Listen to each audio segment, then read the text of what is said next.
والسلام على أشرف الأنبياء المرسلين محمد وعلى آله وصحبه أجمعين أما بعد.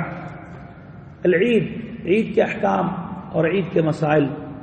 آج انشاءاللہ کچھ مسائل ذکر کریں گے اور نماز کے جو احکام ہیں، عید کی نماز کے جو احکام ہیں انشاءاللہ کل ذکر کریں گے.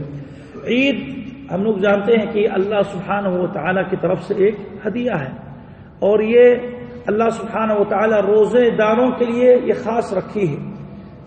مسلمانوں کے نزدیک کتنا عید ہے؟ صرف 2 ہے، اس کے علاوہ اور کوئی عید نہیں ہے. حضرت انس کی حدیث ہے کہ اللہ کے رسول صلی اللہ علیہ وسلم جب مدینہ تشریف لائے تو دیکھا کہ مدینہ والے اور یہودی اور غیر لوگ یعنی غیر مسلمان لوگ، ان لوگ 2 دن میں خوشیاں مناتے تھے، نیروز اور کوئی اور دن میں خوب عید مناتے تھے. جب اللہ کے رسول صلی اللہ علیہ وسلم انہوں سے یہ فرمایا کہ ابدلنا اللہ خیرا منہا، کہ ان دونوں دنوں کے بدلے میں اللہ سبحانہ و تعالیٰ تم لوگوں کو اور 2 دن اللہ نے دی ہے، یعنی اسی میں صرف خوشیاں مناؤ. اسی لیے اور اس کے علاوہ کوئی خوشی نہیں ہے، چاہے وہ غیر مسلمانوں کی ہے یا ہم لوگ جو بنائے ہیں. بہت سے عید لوگ بناتے ہیں، ماں کے دے اور پتہ نہیں کون سے دے، یہ سب غلط ہے. صرف 2 دن ہے جس میں ہر سال خوشی منائی جاتی ہے. کیا ہے؟ یوم الفطر اور یوم النحر.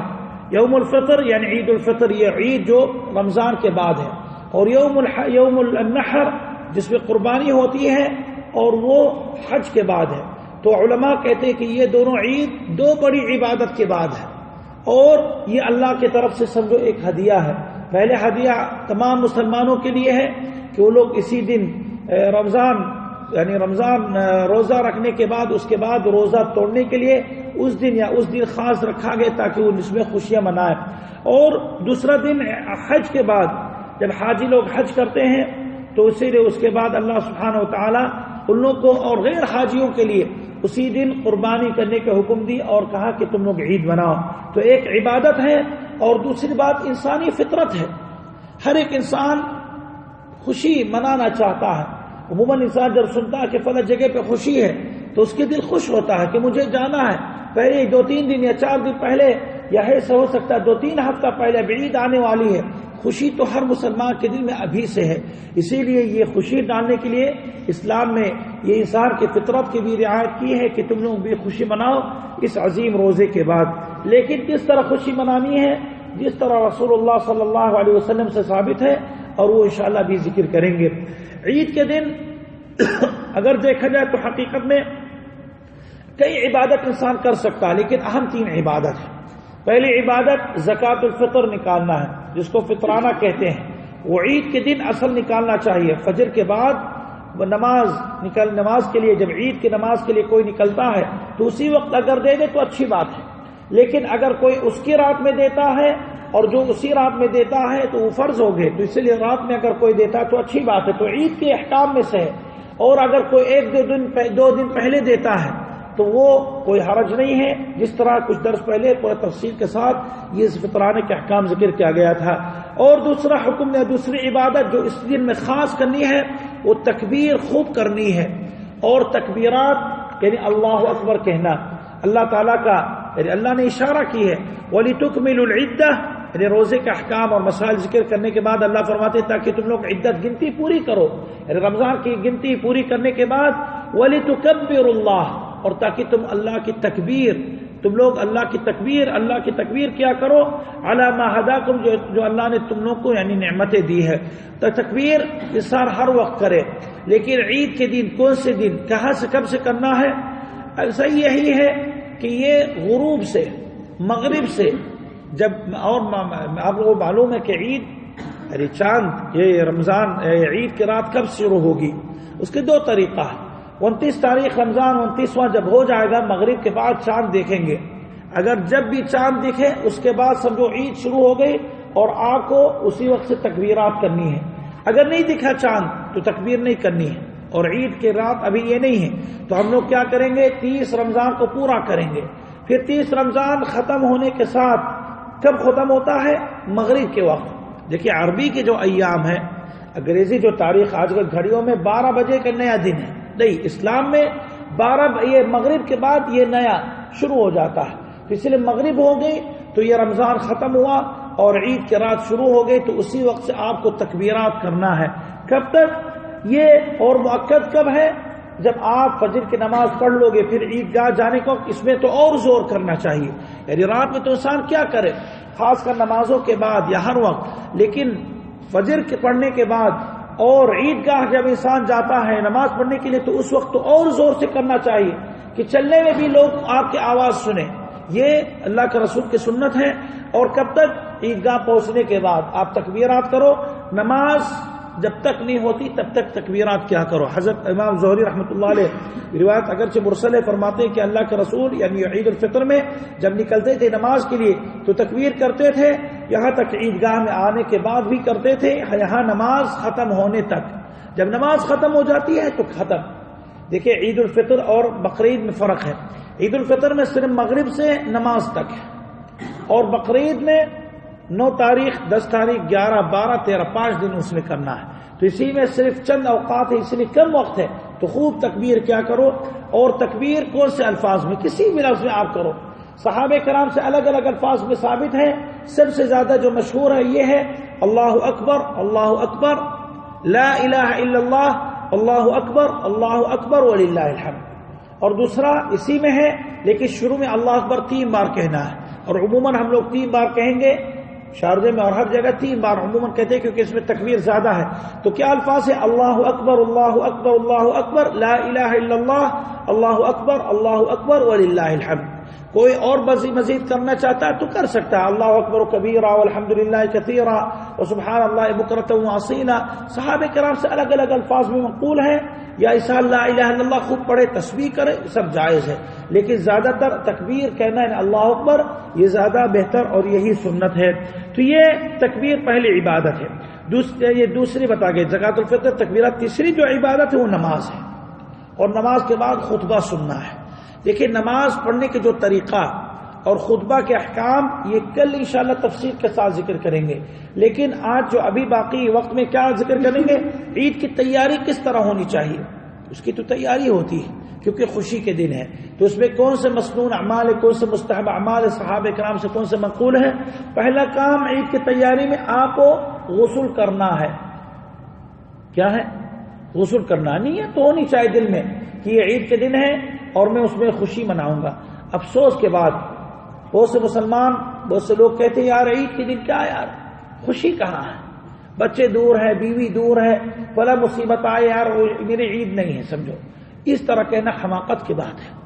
اللہ سبحانہ و تعالی آپ کو خوش کرنا چاہتے ہیں اور آپ کہتے ہیں اللہ مجھے خوشی نہیں ہو رہی ہے. یہ افسوس کے بعد کتنا بڑی مصیبت آ جائے, کتنا بھی آپ کے غم میں ماتم ہو جائے, لیکن عید کی خوشی عید ہونی چاہیے. ہاں کچھ کم ہو جاتی ہے خوشی, لیکن اس کا مطلب نہیں کہ آپ اس دن کو بالکل پلٹ دو کہ مصیبت ہے اور برا بھلا کہو عید کے دن کی کیا رہے عید کے دن نہیں ہے. نہیں, عید کے دن ہے. آپ نماز پڑھو, تکبیرات کرو, خوشی مناؤ, لوگوں کے استقبال کرو. لیکن اگر کبھی مصیبت ہے تو اس کا مطلب نہیں کہ آپ وہ مکمل بھول جاؤ, وہ انسان دل میں رہتا ہے. تو عید کے دن خوشی کے دن ہے, اسی لیے آپ کو دل سے خوشی منانا چاہیے. کتنا بھی آپ کے دل میں تکلیف ہے, یہ سوچو کہ یہ دن سال میں ایک ہی بار آتا ہے, اور یہ دن اللہ تعالیٰ ہمیں خوش کرنے کے لیے اللہ نے دی ہے, تو میں خوش کیوں نہ ہوں.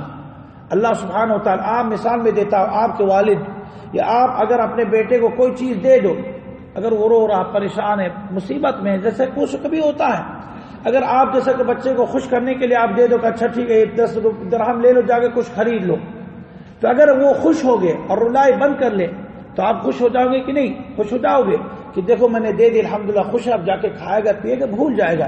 لیکن اگر یہی بچہ اٹھا کے پیسہ پھاڑ دے اور کہتے مجھے نہیں چاہیے تو آپ غصہ ہو جاؤ گے کہ نہیں؟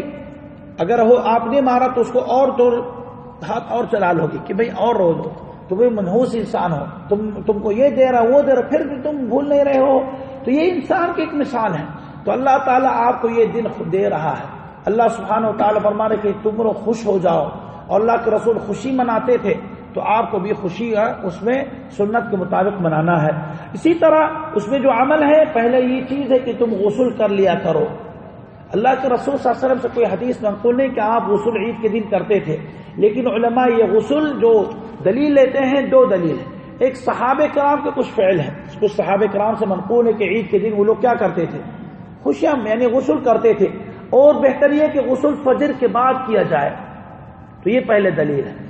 اور بتائیں گے کب ہے، لیکن پہلی دلیل کہ صحابہ کرام کے فعل. دوسری دلیل علماء جمعے میں قیاس کرتے ہیں. جمعے کے دن غسل کرنا واجب ہے. صحیح کیا ہے؟ واجب ہے. یعنی آپ غسل کر سکتے ہو، اگر نہیں کرتے تو گنہگار ہو. کیونکہ آپ آؤ گے مسجد میں، لوگوں کے ساتھ بیٹھو گے تاکہ بدبو ختم ہو جائے اور لوگ آپ کے خوشبو سن کے لوگ خوش ہو جائے. تو یہ چیز عید کے بھی دن ہے. اللہ کے رسول نے فرمایا جمعہ عید کے دن ہے. اسی طرح عید تو عید کے دن ہے، تو اسی لیے اسی کے طرح اس میں بھی آپ کو خوشبو لگانا ہے، غسل کرنا ہے. اور بتا کہ غسل یہ عبداللہ بن عمر سے جو منقول ہے کہ نماز فجر کے بعد ہی غسل کرتے تھے. بہت سے لوگ رات میں کر لیتے، کوئی حرج نہیں. رات میں آپ غسل کر لو، آپ تیاری کر لو، کوئی مسئلہ نہیں. لیکن اگر کوئی انسان غسل فجر بعد کر سکتا ہے یا فجر پڑھ کے پھر جلدی غسل کر کے پھر جائیں عیدگاہ کے لیے تو ٹھیک ہے. اور اگر وہ مشکل ہے تو غسل کرنے نماز سے پہلے. تو یہ پہلا عمل. دوسرا عمل یہ ہے کہ انسان تجمل، انسان اچھی حالت میں نماز کے لیے تیاری کرے. اور اچھی حالت میں کئی باتیں آتی ہیں، ایک لباس، ایک آپ کی شکل، اور ایک آپ کی خوشبو اور آپ کی ہیئت. اس میں آپ کو اچھی ہونی چاہیے. دیکھنے والا آپ کی شکل دیکھ کے خوش ہو جائے، اور دیکھنے والا یہ اس کو احساس ہو جائے کہ آپ کے دل میں اس دن میں خوشی ہے. صحیح کہ نہیں؟ آپ اگر دیکھ لو اچانک کوئی کسی عام دن میں اچھا لباس پہنا، کنگھی کیا ہوا، خوشبو لگایا، کہیں گھوم رہا، تو آپ کیا کہو گے؟ بھائی کیا بات ہے، کتنا خوش کیوں ہو؟ تو کہو گے. اسی لیے یہ نشانی ہے کہ آپ کے دل میں خوشی ہے. تو اسی لیے اللہ کے رسول صلی اللہ علیہ وسلم اسی دن حضرت ابن قیم کی حدیث ہے کہ کان یلبس بخروج الیہما اجمل ثیاب، کہ اللہ کے رسول صلی اللہ علیہ وسلم عید کے لیے اچھا لباس پہنتے تھے. اور ثابت ہے ایک بار اللہ کے رسول حضرت عمر کے ساتھ بازار میں چل رہے تھے، تو اللہ کے رسول حضرت عمر اچانک دیکھا کہ بک رہا. کیا بک رہا؟ ایک ریشم کے کپڑا خوبصورت، تقریباً لال یا کوئی اور کلر کے تھا، تو بک رہا تھا. تو اللہ کے رسول سے کہنے لگے حضرت عمر کے اللہ کے رسول آپ یہ کپڑا خرید لو، اور جب کوئی دور سے یعنی بڑے بڑے مہمان آئیں گے، کیونکہ آخر ایام میں بڑے بڑے لوگ آنے لگے اسلام لانے کے لیے، تو جب آئیں گے تو اس کو پہن لو، کیونکہ ان لوگوں کو یہ چیزیں پسند ہے، اور تاکہ عید کے دن آپ پہنو. تو اللہ کے رسول نے فرمایا کہ نہیں یہ نہیں لوں گا، کیونکہ کافروں کی لباس ہے، یعنی یہ ریشم ہے اور ریشم مردوں پر حرام ہے. تو اللہ کے رسول نے کہا کہ عید کے دن نہیں، ہم تیاری نہیں کر سکتے، اچھا لباس نہیں پہن سکتے ہیں. نہیں کہا کہ کیونکہ ریشم ہے اس لیے میں نہیں لوں گا. تو اسی لیے عید کے دن انسان اچھا لباس پہنے. اور اچھا لباس کی معیار کیا ہے؟ اچھا آج کل فیشن جو چلتا ہے وہی اچھا ہے. آپ کسی روڈ میں کسی مسلمان کو پکڑ لو جو دیندار نہیں ہے، اس سے بتا دو کہ کون سا اچھا کپڑا ہے، اس کے سامنے آپ یہ جبہ رکھ لو، کرتا بھی رکھ لو، اور ایک جنس پھٹی ہوئی جو پیچھے آگے سے جو آج کل پھٹا رہتا ہے، بتاؤ کہ کون سا اچھا، کہے گا یہی جنس اچھا ہے. صحیح کہ نہیں؟ تو اس کا معیار نہیں ہے. عوام کے یہاں معیار نہیں چلتا، یہاں معیار علماء اچھے لوگوں کے معیار ہے. تو جو علماء اور اچھے لوگ جس کپڑے کو اچھا سمجھتے ہیں نماز کے لیے زیادہ صحیح ہے وہی پہنا کرو. اور اس کی اچھائی یہی ہے کہ ستر ہو، گھٹنے کے نیچے ہو مردوں کے لیے، اور عورت کے لیے پورا ساتر ہو سوائے ہاتھ اور چہرہ بس کھلے، لیکن پورا وہی. اور دوسری بات یہ چست نہ ہو، بلکہ یعنی وہ بالکل باریک یا چست نہ رہے کہ بالکل بدن اس میں سٹا رہے کہ انسان کے جب نماز کے لیے آتا ہے بہت سے لوگ پہنتے ہیں کہ سجدے میں جاتے ہیں پورا دکھ جاتا ہے، نہیں، چوڑا رہے. اور تیسرا یہ کہ ملفت زیادہ نہ ہو لباس کے لیے، خاص کر جب وہ آئے گا نماز کے لیے تو اس طرح سادہ اگر رہے تو زیادہ بہتر ہے. اور اللہ کے رسول سفید کی تعریف کی ہے، سادہ پہنو. لیکن جو لوگ جیسا کہ رنگین کپڑا پہنتے، کڑھائی ہوتی، مرد لوگ آج کل بھی کرتا زیادہ کڑھائی والے پہننے لگے. اب یہ لوگ مسجد میں آئیں گے تو آپ جو بھی مسجد میں نماز کی حالت میں رہے گا آپ کے کپڑے کی طرف دیکھا کرے گا، تو اس سے نماز خشوع نہیں ہوئی. اسی لیے اچھا پہنو اور کچھ زیادہ جو سادہ رہے تو زیادہ بہتر ہے. اور اسی طرح اچھائی میں خوشبو بھی لگاؤ، خوشبو لگانا چاہیے. اور مرد کی خوشبو اللہ کے رسول فرماتے ہیں جس کی خوشبو زیادہ تیز ہوتی ہے، اور عورت کی خوشبو جس کا کلر تیز ہوتا ہے. عورت بھی خوشبو لگائے، لیکن عورت وہ خوشبو لگائے کہ وہ ایک عورت کے علاوہ یعنی بغل والے عورت کے علاوہ کوئی نہ سونگے. آج کل الٹا بنا دیے، انسان جب جاتا ہے وہ پرفیوم خریدنے کے لیے، پرفیوم لگانا جائز ہے انشاءاللہ، مردوں کے ہلکا رہتا ہے، عورتوں کے بالکل تیز رہتا ہے. صحیح کہ نہیں؟ وہ حرام ہے. عورت کے ہلکا ہونا چاہیے کہ وہ اور 2-3 دور یعنی 1 میٹر کی دوری پہ کوئی نہ سونگے، یا کہیں بھی چلے تو ہوا کے ساتھ وہ خوشبو نہ لگے کسی کی ناک میں. اور مرد کے تیز ہونی چاہیے. تو اسی لیے عورتوں کو بھی اللہ کے رسول نے حکم دی کہ وہ لوگ سادگی کے ساتھ اگر جائے عید کے لیے تو وہ زینت کرے، لیکن زینت کو چھپا لے، اچھا کپڑا پہنے، لیکن اوپر سے عبایا، برقع، لمبا چادر کہ مرد نہ دیکھ پائے. خوشبو لگائے لیکن کوئی نہ دیکھے، خوشبو اس کے بدن تک رہے، آگے تک کسی کو، کیونکہ وہ بھی عید میں سلام دعا کریں گے لیکن وہ خوشبو نہ لگائے جو تیز ہے، اور بہتر یہ کہ بالکل نہ لگائے، کیونکہ جو لوگ کہتے ہیں نہیں یہ ہلکا ہے اور وہ تیزی نکل جاتا ہے، اس لیے اس سے دور رہیں۔ اسی طرح شکل حیات بھی صحیح کرو۔ مرد آج کل عید کا آنے لگتی فوراً لوگ سالوں پہ چلے جاتے ہیں، عورتوں کی طرح بہت سے مرد لوگ بھی میک اپ لگانے لگے، غلط ہے۔ صحیح انسان لگا سکتا، کریم لگاؤ کچھ بھی لگاؤ، لیکن وہ جب وضو کرو تو پانی پہنچے۔ البتہ جو حرام ہے اس سے بچو۔ آج کل حرام تیاری کیا ہے، لوگ فوراً اب دیکھو کہ عید آ گئی تو داڑھی مونچھ اور سب کاٹنے لگتے ہیں، بال کافروں کے طرح کاٹنے لگتے ہیں، یہاں سے کٹا ہوا، پیچھے سے نشانی لکیر کھینچتے، یہ تو سب کافروں کے ہیں۔ مسلمان کے بال سادہ رہتا ہے، جتنا آگے پیچھے دائیں بائیں سب برابر رہتا ہے۔ اللہ کے رسول نے قضا سے روکا، اور قضا یہ ہے کہ انسان کچھ بال کو کاٹے اور کچھ زیادہ کاٹے اور کچھ کم کاٹے یا کچھ چھوڑ دے۔ آج کل ہوتا ہے کہ دائیں بائیں ادھر کٹا رہتا ہے، آگے بس نکلا رہتا ہے، اور کچھ لوگ مرغا کی طرح اس طرح بال بناتے ہیں، یعنی عجیب شکل، اور لوگ بدماش لوگ دیکھتے تعریف کرتے ماشاءاللہ دیکھو کتنا خوبصورت آدمی آ گیا، اور شریف دیکھ کے ان کی شکل دیکھ کے استغفر اللہ اور اللہ کو یاد کر لیتے ہیں کہ بھئی دیکھو لگ رہا شیطان ہی آ گئے۔ تو اس طرح انسان شریفوں کے لباس پہنے، کیونکہ یہ عید کے دن ہے، اللہ کی طرف سے ہدیہ ہے، تو یار اللہ سبحانہ و تعالیٰ کی نعمت کو آپ غلط استعمال مت کیا کرو۔ اسی طرح انسان عید کی تیاری میں کیا ہے، عید الفطر سنت یہ ہے کہ نماز پڑھنے سے پہلے فجر پڑھ کے گھر واپس آئے تو کھجور کھا لیا کرے، کھجور کھا کے پھر مسجد جائے، روزے کی حالت میں نہ رہے۔ اور اللہ کے رسول کی سنت ہے، حضرت انس کی حدیث ہے، کان رسول اللہ صلی اللہ علیہ وسلم لا یغدو یوم الفطر حتی یأکل تمرات، کہ اللہ کے رسول صلی اللہ علیہ وسلم عید الفطر یعنی فطر کے دن، عید کے دن جو رمضان کے بعد ہے، آپ صلی اللہ علیہ وسلم نہیں نکلتے مسجد تک جب تک آپ کچھ کھاتے نہیں تھے۔ تو کچھ کھاتے، اور کتنا کھاتے، طاق تعداد میں، تو 3 کھاؤ، وہ تمرات کہا یعنی کئی کھجور ہیں، تو 3 5 7 اس طرح تم کھایا کرو۔ اور اگر کوئی کہتا ہے میں کھجور نہیں کھا پاتا ہوں، یہ نہیں کھانا چاہتا، تو کچھ اور کھا لے، لیکن بھوکے نہ جائے، کچھ کھا کے جائے۔ اور بقرعید میں سنت یہ ہے کہ وہ کچھ نہ کھائے اللہ کی قربانی ذبح کرنے کے بعد، اگر وہ قربانی کرتا، اگر قربانی نہیں کرتا کچھ بھی کھا لے، اور اس کا مطلب نہیں کہ وہ روزہ رکھے، بلکہ جیسا ابھی ذکر کریں گے روزہ رکھنا حرام ہے۔ کیا کرے، اس دن کچھ بھی پی سکتا ہے، لیکن کھانا جو اگر لقمہ ناشتہ کرنا ہے تو وہ عید بقرعید کے بعد وہ اپنے گوشت کرے، اگر وہ قربانی کرتا، اگر نہیں کرتا تو کچھ بھی کھا لے۔ اور عید الفطر میں جو رمضان کے بعد ہے وہ انسان عید کی نماز پڑھنے سے پہلے انسان کیا ہے، کھا لیا کرے۔ یہ وہ اعمال ہے جو کرنی چاہیے۔ اب یہاں 1-2 عمل ہے، ایک عمل کرنا روزے کی حالت میں حرام ہے، اور اگر کوئی کرتا ہے قبول نہیں ہے، وہ عبادت ہے، بہت ہی عمدہ عبادت ہے، اور کرنا حرام ہے۔ کون سی عبادت ہے کہ بتا سکتا ہے کہ عید کے دن کرنا حرام ہے، اور حالانکہ اللہ کے نزدیک بہت ہی عظیم عبادت ہے؟ روزہ رکھنا بھی میں نے ذکر کی، اشارہ کی ہے کہ روزہ ہے، تو روزہ رکھنا عید کے دن سخت حرام ہے، اور اگر کوئی بندہ رکھتا ہے جان بوجھ کے تو گنہگار ہے، اس کو مارنا چاہیے، اس کے زبردستی اس کے منہ میں جتنا چاہو لقمہ ڈال دو، حرام ہے۔ اور اگر وہ جہالت میں کرتا ہے تو اس کا روزہ قبول نہیں، اور توبہ کرے۔ اور اگر کوئی سمجھتا ہے کہ میں شوال، جیسے کچھ لوگ ہوتے ہیں کہ شوال 6 روزہ رکھنا ہے رمضان کے بعد، میں 1 تاریخ سے شروع کر دیتا ہوں، پہلے گھر میں نہ کوئی مہمان آتا ہے، نہ کوئی مجھے بلاتا ہے، یا کچھ بھی نہیں ہوتی ہے، نماز کے اہتمام میں نہیں ہوتی ہے، تو میں روزہ رکھتا ہوں، نہیں، حرام ہے۔ اسی لیے اللہ حضرت انس ابو سعید کا حدیث ہے، حضرت عمر کا حدیث ہے کہ صحابی کہ اللہ کے رسول نے عن صوم یومین، کہ 2 دن میں روزہ رکھنے سے اللہ کے رسول نے روکا ہے، وہ کون سی ہیں؟ عید یعنی عید کے دن اور بقرعید کے دن، تو روزہ انسان بالکل نہیں رکھ سکتا ہے اور جائز نہیں ہے۔ اور اگر کوئی رکھتا ہے اور رکھ لیا، کبھی رکھا تو توبہ کرے، استغفار کرو، نہیں کر سکتا ہے۔ لیکن دوسرے ملک والے رکھیں گے، یعنی یہاں عید کے دن جب رہے ہوگی، وہاں 30 رمضان ہو گئے انڈیا پاکستان میں، تو ان کا مسئلہ الگ ہے۔ جو عید کے دن یہاں سے یا عید سے پہلے جاتا تو اس کو روزہ رکھنا، لیکن جو جس ملک میں عید ہوتی ہے تو وہاں ان کو اسی دن اس کو روزہ اس کے لیے رکھنا جائز نہیں ہے۔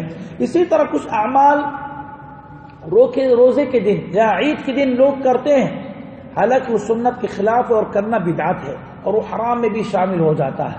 چند چیزیں لوگ کرتے ہیں، مجھے نہیں پتا سارے لوگ اعمال، لیکن کچھ ذکر کرتا ہوں۔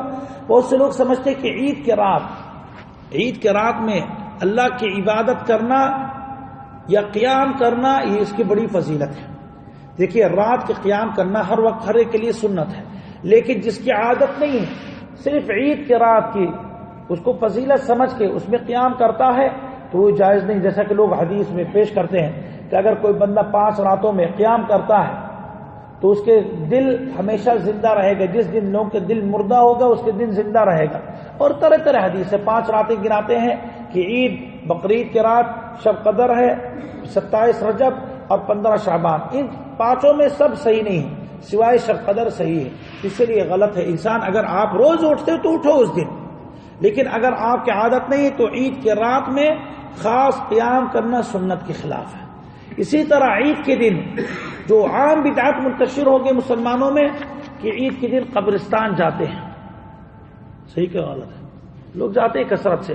جب یہ بھی وہی مسئلہ اگر کسی کی عادت ہے ہمیشہ جاتا ہے، یعنی صرف عید میں نہیں ہمیشہ اکثر جاتا رہتا ہے، یا عید کے دن کسی کو وفات ہو گئی تو اس کی وجہ سے چلے گئے تو وہ جائز ہے. لیکن یہ سمجھنا کہ عید کے دن قبرستان جانا ضروری ہے اور میتوں کو بھی مبارکبادی دینی چاہیے یا ان کو نہیں بھولنا چاہیے.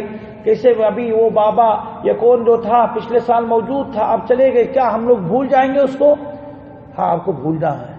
وہ اگر آپ کو یاد کرنا ہے تو دعا کرو بس اپنی نماز میں، عام حالات میں جب بھی یاد آ جائے کہ اللہ اس پر رحم کرے، اللہ اس کے لیے مغفرت کرے. وہ تو اور بڑے کام میں مصروف ہے، وہ عید بقرعید نہیں جانتا ہے. اگر وہ کوئی بندہ مردہ ہو گئے قبر پہ ہے، اگر وہ نیک صالح ہے تو آپ کے عید سے بہتر وہ اس کے ایام گزر رہے ہیں، سمجھو اس کے پورے دن عید ہی ہے. اور اگر وہ یعنی اچھی حالت پہ اس کی موت نہیں ہوئی، برائی کی حالت میں، تو اگر عذاب مل رہا تو عید کے دن کوئی تخفیف نہیں ہوتا ہے، رمضان کے دن کوئی تخفیف نہیں ہوتا ہے. اس لیے وہاں جانا عید مبارکبادی دینا غلط ہے. بہت سے لوگ عید کے دن اور کھانے کہیں کے رکھ دیتے کہ میت آنے والا ہے اس کی روح آ جائے گی. یہ سب خرافات میں، اس لیے بچو. اسی طرح اسی لیے ہر خرافات سے بچنا چاہیے. کچھ لوگ عید کے دن خاص نماز بھی رکھتے ہیں، خاص ذکر بھی رکھتے ہیں، خاص دعا بھی رکھتے ہیں. یہ سب ثابت نہیں ہے، منقول نہیں. انسان کو بچنا چاہیے. یہاں آخری مسئلہ اور اختتام کرتا ہوں کہ عید کے دن ایک دوسرے کی مبارکبادی دینا جائز ہے. ایک مبارکبادی دینا جائز. انسان اپنے بھائی سے ملتا ہے تو ملے، گلے سے مل سکتا ہے، ہاتھ ملا لے اور سلام دعا بھی کرے، اس کے لیے دعا بھی کرے. صحابہ کرام سے منقول ہے کہ آپس میں جب ملتے تھے تو کہتے تھے ایک دوسرے سے تقبل اللہ منا ومنک، کہ اللہ ہم لوگ سے اور آپ سے قبول کرے. انسان مبارکبادی دیتا ہے تو کوئی حرج نہیں ہے. انسان کسی کو خوشخبری دیتا ہے یا دعوت لیتا ہے تو کوئی حرج نہیں. عید کے دن کھاؤ پیو، بچوں کو کھلاؤ، دوسروں کو کھلاؤ، مہمان بن کے جاؤ، لوگوں کو بلاؤ. اس طرح انسان کرے، لیکن حرام کاموں سے بچنا چاہیے. ہم لوگ عید کے دن بہت سے لوگ جو پردہ نہیں کرتے ہیں، عید کے دن بھی جا کے اجنبی عورت سے بھی ہاتھ ملائیں گے. چچی زاد بہن ہے نہیں، خالہ زاد بہن ہے نہیں، جس سے آپ شادی نہیں کر سکتے ہو، جس سے آپ کر سکتے ہو، محرم نہیں ہے، آپ اس سے ہاتھ نہیں ملا سکتے ہو. ہاں اگر پردہ والی عورت معمر ہے یا بڑی ہے تو پردے کے پیچھے السلام علیکم عید مبارک ہو کافی ہے. لیکن جا کے ملو. اور بہت سے کچھ ملک میں بلکہ ایک آدمی بتانے لگے کہ چچزاد بہن سے اور سب سے بھی معانقہ بھی کرتے ہیں اور گلے بھی لگاتے ہیں، یہ سب حرام ہے. اسی طرح عید کے دن حرام کے کاموں سے بچنا چاہیے. خوشی کے دن ہے، لوگ بھول جاتے ہیں. عید ختم ہوئی، چاند دکھ گئے، ٹی وی کھل گئے. رمضان ختم ہوا، اب دوبارہ وہی کام کریں گے جو رمضان سے پہلے کرتے تھے، اور احساس کرتے الحمدللہ رمضان ختم ہو گئے، اب میں آزاد ہو گیا ہوں. بھئی آپ کس کی عبادت کرتے تھے؟ یہ تو اپنے آپ سے پوچھ لو. کس کی رمضان کی عبادت کرتے تھے کہ اللہ کی عبادت؟ حقیقت میں کس کی عبادت کرتے تھے ہم لوگ؟ اللہ کی. تو رمضان چلا گیا کہ اللہ چلے گئے؟ رمضان چلے گئے. اس لیے اللہ موجود ہے، اللہ سبحانہ و تعالی باقی ہے، کبھی اس کی وفات نہیں ہو، اللہ کی موت نہیں ہوتی ہے. استغفر اللہ، اللہ ہمیشہ زندہ ہے. رمضان تو چلے جاتا ہے اور رمضان کے رب مالک اللہ ہے. اسی لیے اس طرح سوچنا کہ چھٹی مل گئی غلط ہے.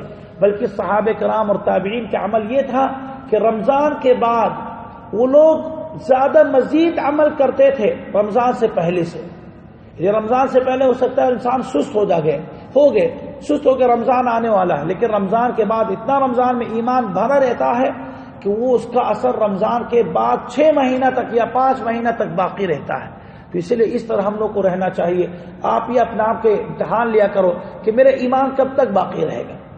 ہر ایک میں گزارش کرتا ہوں، میں آپ یہ کرتا ہوں اور سب لوگ، کہ آپ جس طرح رمضان میں عبادت کرتے تھے اب دیکھو کہ رمضان کے بعد میں کتنا محرمات سے بچتا ہوں اور کتنا عبادت کرتا ہوں. جتنا دن میں کروں گا سمجھو میرے ایمان اتنا ہی مضبوط تھا. اگر آپ ایک ہی دن میں ہار گئے تو سمجھو آپ کے ایمان بالکل زیرو پہ تھا. زیرو نہیں کہیں گے لیکن 2%. جیسا کہ موبائل کے چارجر ہے, آپ اس کو چارج کر لو اور چارج سے نکال دو, کتنا منٹ بعد ختم ہوگا. جتنا ہی آپ نے اس کو فل کیا, اگر فل ہو گئے تو اگلے چارجر کے تک وہ چلے گا. اور اگر کم تھا, آپ گھر سے نہیں نکلو گے, گاڑی میں بیٹھے آؤ گے, آپ دیکھو موبائل آواز دینے لگے, بند ہونے لگا.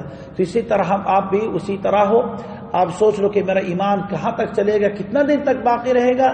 جتنا باقی رہے گا, جتنا عبادت کی لذت آپ کے دل میں رہے گی, سمجھو یہ رمضان کی اتنا ہی اثر میرا دل میں تھا اور میرا ایمان اتنا ہی بڑھا ہے.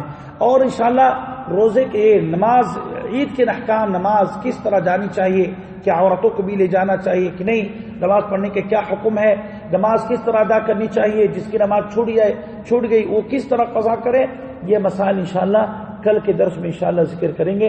اللہ سے دعا کہ اللہ سبحانہ و تعالی ہم لوگ کو ہمیشہ خوش رکھیں اور ایمان اور اسلام پہ باقی رکھے اور موت تک ہم لوگ سنت پر ہم لوگ کو قائم رکھے. صلی اللہ علی محمد وعلی آلہ وصحبہ اجمعین.